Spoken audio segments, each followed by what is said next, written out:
Салом алейкум дӯсто. Кадоме ки граница мехоҳем равем, компания акай маъруф ба боварӣ ай, мақсад шофёрои хуб дора, шофёрои опытни дора, мақсад аввалаш худованда соқ саломат мебара мебиёра.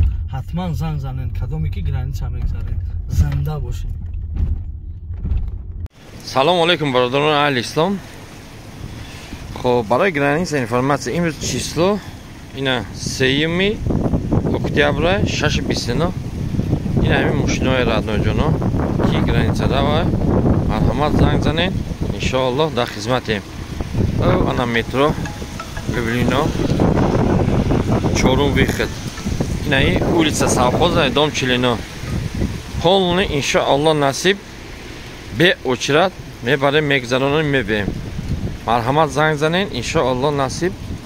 Ҳар рӯз ай ҳамиҷа 7:00 охира мошинамо мерава. Ина ҳамин мошинои иншоаллоh насиб ҳар рӯз рафта омадесем радноҷоно. Ҳар рӯз ай ҳами адрес метро Люблино 4 выход, улица Совхоза, дом Челино.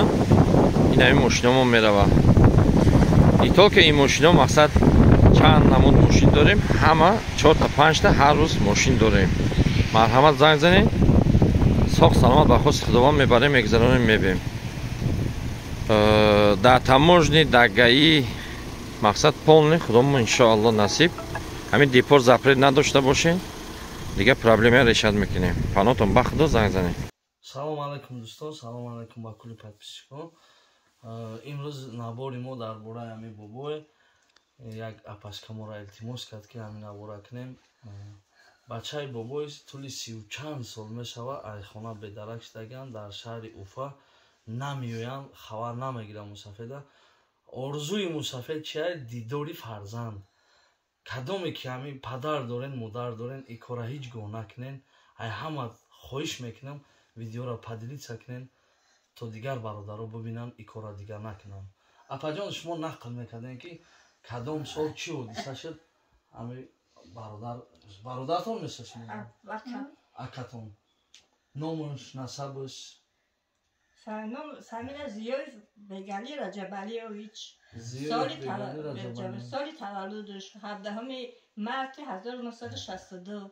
87 сол вақте ки аскарӣ рафт, 80 сол буд, хизмат рафт. Отама илтимос кард ки документҳо барои кама ваен мехонам. Отам рабо чӣ кор мекард баъз ваенида. Баъд отам хост ки хай бачаам вай шавада, коргар шава, я бачая. Документҳоша роӣ кард, хонданда.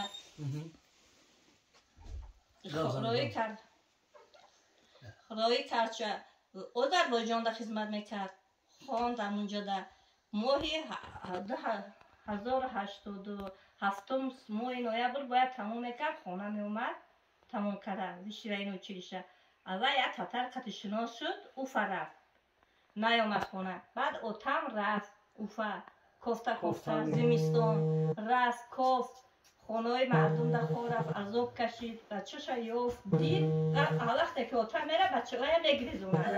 Аммо хуштоманаш занаш бегалия грезондияд, роӣ кардияд.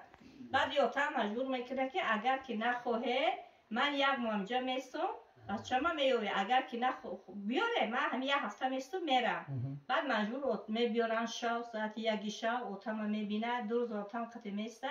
Отам бо мебиёя, мега ки ман мерам як ҳафта пас хона. баъди ҳава ина дига наёмад. ҳозир дар онҷо зиндагӣ мекунад. Чанд сол шуд? 87 сол, 34 сол шуд. 34 сол шуд наёмада.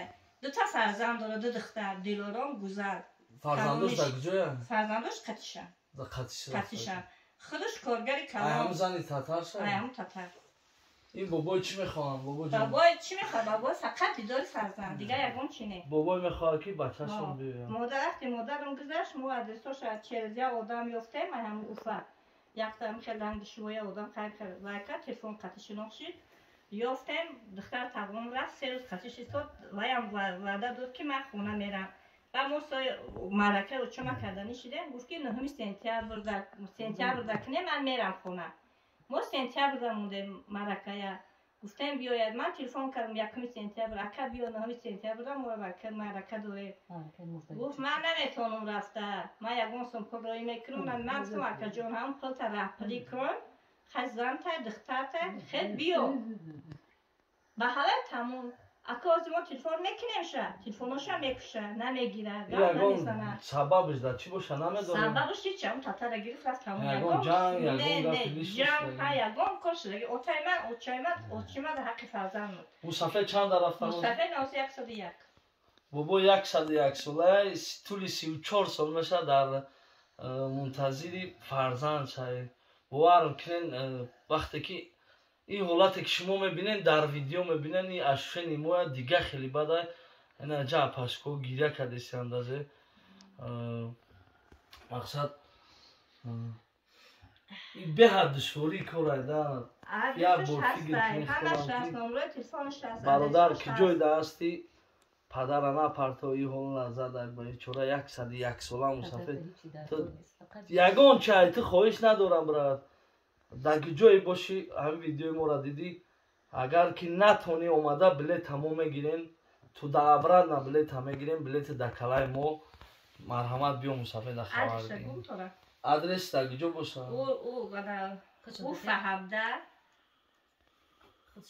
او فهمده اولی سلیوچیکوف دوم 6 کوارتیر 42 اولی سلیوچیکوف دوم 6 کوارتیر 42 دوم 6 کدومی که برادرها در همین نزدیکی های اولی سلیوچیکوف هستین هم برادر یا بار ببینین انشاءالله اپا جان یا بار ببینین هم برادر یا دستگیری کنین انشاءالله اقلا برای چی نمیوید سبب فهمین ما در تماس باشین انشاءالله اینستاگرام ما در تگ همین جمعه مانیم در اینستاگرام بنویسین خواهش میکنیم هر یتتون ویدیو را پدیلی چکنین تو دیگر برادرها ببینن خیلی ما بسیار خیلی اویلوها را دیدیم میدونیم که مقصد همی هست جایی که مادرها انتظاری فرزندان هست جایی که پدرها نمیخواه انتظارن بابای کتی موزی هم صحبت شده میگه یگان چیز مده در کار نیست نه مالش نه ملکش مده فقط یه بار دیدار شد میگه بابای هم 101 در رفته گه به خاطر همین بابای ویدیو را پدیلی چکنین تو فرزندش یه بار بعد درد هم بابای رسه بیویا بابا جان چی گفتن ای خدا در حق فرزنده بچه گوشای بابای کمتر نمیفهمم و از بینن بچه تا میخوایی ببینی بچه گیره میکنه گوش داد بگنی بیایا بچه بیایا سلوخ نداره بابای سلوخ داشته کنید ویرون نتونست گوشاش یاره این سلوخ ها یک جو میگیره چند سواه همی سلوخ هست کی؟ داره نتونست نشد گوشاش یاره شد نتونست من ایسی میفهم بیره میگرده او زیرفت اومد تولد نماز میخوانم ماشالله بابای نماز میخونه راست پسرش میکرده حالا تا وقت چیکاره بود اما اکرتون چیکار میکرد درم شهر اوفا سایران بید اکر چیکار میکرد نه کار میکنم شاید نه لوچک بچه بیای چشمش روی بینم میسا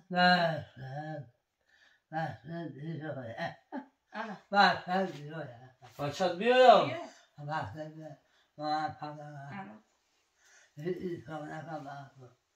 باید اخوز عجل خودش نه در دختران خوفا اومد و برسید و کفته خیلی اومدید و از خیلی برسید لفکر دختر زنک اومد ببزنک اومد ما گفته چی برسید اومد وارده بودن زن هیچی رو داخل کردی همه خاطر گفت که من اینجا زندگی نمیکنم تا چک من پرتو حال میایم بابای میگه مرا پرتوف رفت میگه زن آورد میگه 5 روز استاد میگه مرا پرتوف رفت کی اومده بودم اون 30 سال پیش همون 30 سال 87 سال برادر به نهایت کاری خطا کردگی خواهی که بیش تاخیر کنی برگرد پیش پدر باقی سربلند خانه آباد زنده و سلامت در پناه الله مهربان باشد.